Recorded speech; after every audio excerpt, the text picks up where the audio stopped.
Hello everyone, আশা করছি সবাই খুব ভালো আছো। তো আজ চলে এসেছি মেলাতে। আর মেলাটার যে থিম ছিল সেটা হলো সত্যজিৎ রায়ের ওপর।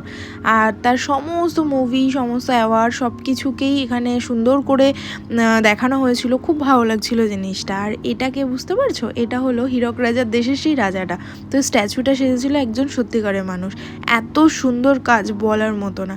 যাই হোক, তারপর টুকটাক করে মেলায় এদিক ওদিক ঘুরছিলাম, সমস্ত স্টলগুলো দেখছিলাম, ভিড়ও প্রচুর ছিল। তো চলে এসেছি পাঁপড়ের শপে। এখান থেকে কিছু পাঁপড় টুকটাক নিয়েছি, এছাড়া কিছু আচার, লজেন্স এগুলো দেখছিলাম। তারপরে স্টেশনারি কিছু জিনিস নেওয়ার ছিল, সেগুলোও নিলাম। ফার্স্টেই নিলাম জিয়ার জন্য কিছু, তারপর টুকটাক আমার জন্যও কিছু নিয়েছি। তো চলো মেলাটা একবার দেখো ভালো করে, তোমাদেরকে ঘুরে দেখাই।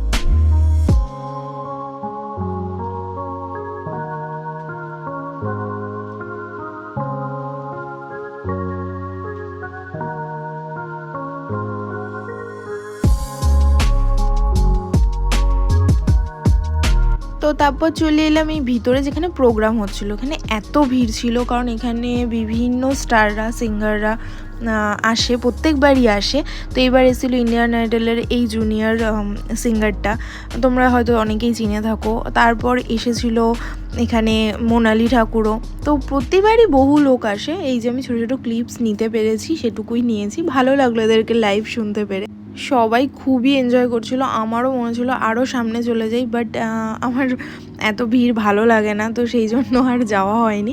বাট হ্যাঁ, যেখান থেকে আমি দেখেছি সেখান থেকে আমি খুব হ্যাপি দেখতে। তো তারপর চলে এলাম বাইরে, আর এসে একটু নিলাম স্প্রিং পটেটো। এটা বেশ খেতে আমার খুব ভালো লাগে।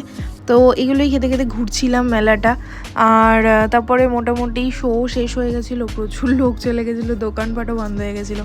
যাই হোক, এই জিনিসগুলো মেলা থেকে নিয়ে এসেছিলাম। অনেক কিউট কিউট জিনিস ছিল, ছোট্ট। সব থেকে বেশি আমার পছন্দের জিনিস ছিল যেটা খুব তাড়াতাড়ি আসতে তোমাদের সামনে দেখো। যে আগেও ক্লিপটা পরেই দিয়েছি, দেখো বসে পড়েছে সেজে গুজে। এই যে এটা এত সুন্দর, এত কিউট, কি বলবো। এটা আবার মিয়াও মিয়াও করে। আর ওটাই কিন্তু জিয়াকে শোনানোর পর জিয়ার রিয়াকশান এটাই ছিল।